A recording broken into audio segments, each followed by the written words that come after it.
નમસ્કાર. અંગ્રેજી ગ્રામરમાં સૌથી અગત્યનો ટોપિક કયો? ઘણા લોકો કહેશે ટુ બીના રૂપો. અને સાચું પણ છે.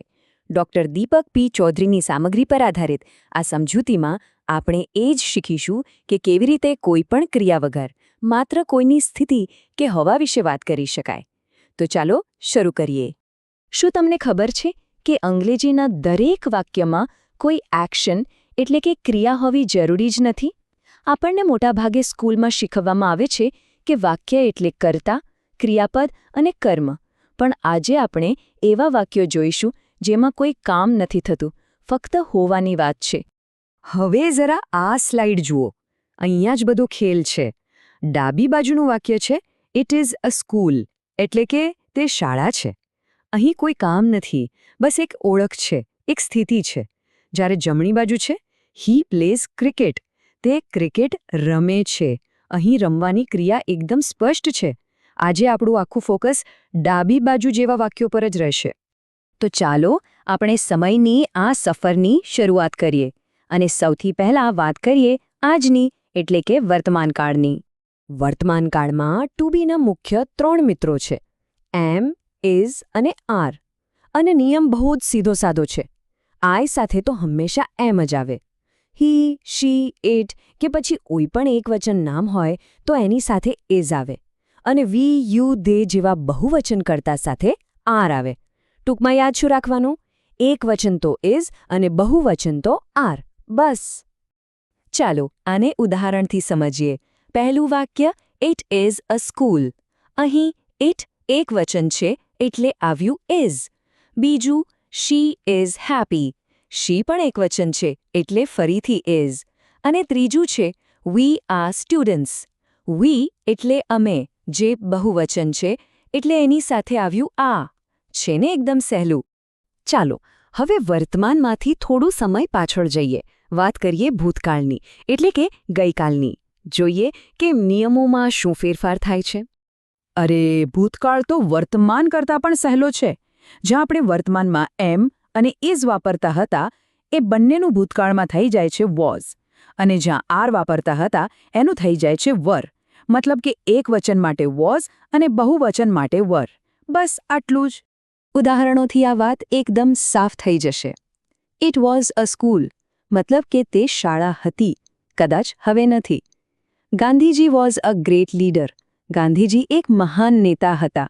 અહીં ગાંધીજી એકવચન છે એટલે વોઝ આવ્યું. અને છેલ્લે દે વર ઓન ધ ગ્રાઉન્ડ. ધે એટલે તેઓ, જે બહુવચન છે એટલે આપણે વાપર્યું વર. ચાલો ત્યારે ભૂતકાળની વાતો પતી, હવે સીધા ભવિષ્યમાં જઈએ. આવતીકાલે શું હશે એની વાત કરીએ.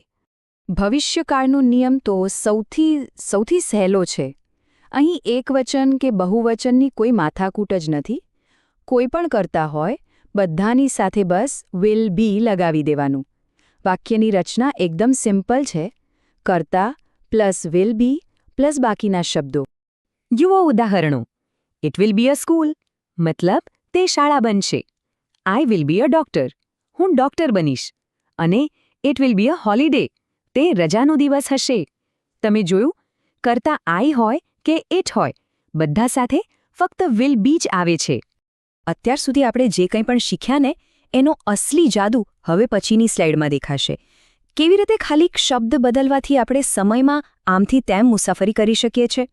અને આ રહ્યું એ મેજિક. જરા ધ્યાનથી જુઓ. હી વોઝ અ પ્લેયર એટલે કે તે ખેલાડી હતો. હવે ખાલી વોઝને બદલીને ઇઝ મૂકી દો તો વાક્ય બની ગયું હી ઇઝ અ પ્લેયર. તે ખેલાડી છે. અને હવે ઇઝને બદલીને વિલ બી મૂકો તો he will be a player.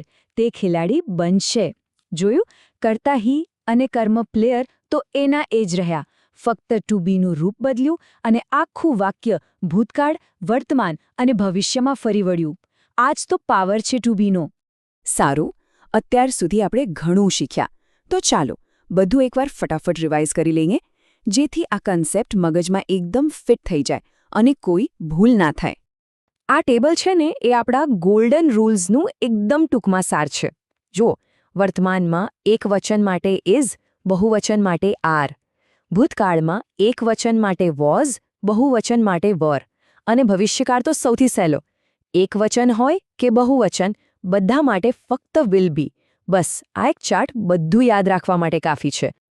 હવે એ ભૂલો પર એક નજર નાખીએ જે સામાન્ય રીતે થઈ જાય છે. ઘણા લોકો દે સાથે વોઝ વાપરી નાખે છે, પણ એ ખોટું છે. દે બહુવચન છે એટલે એની સાથે હંમેશા વેર જ આવે. એવી જ રીતે ભવિષ્યકાળમાં વિલ પછી બી મૂકવાનું ભૂલતા નહીં. હી વિલ હેપી ખોટું છે, સાચું વાક્ય છે હી વિલ બી હેપી. ચાલો હવે એક નાનકડો ટેસ્ટ થઈ જાય. હું વાક્ય બોલીશ, તમારે ફક્ત કાળ ઓળખવાનો છે. તૈયાર? પહેલું વાક્ય છે ધી એપલ ઇઝ રેડ. વિચારો કયો કાળ છે? ઇઝ છે એટલે વર્તમાન કાળ, બરાબર. બીજું વી વર ફ્રેન્ડ્સ.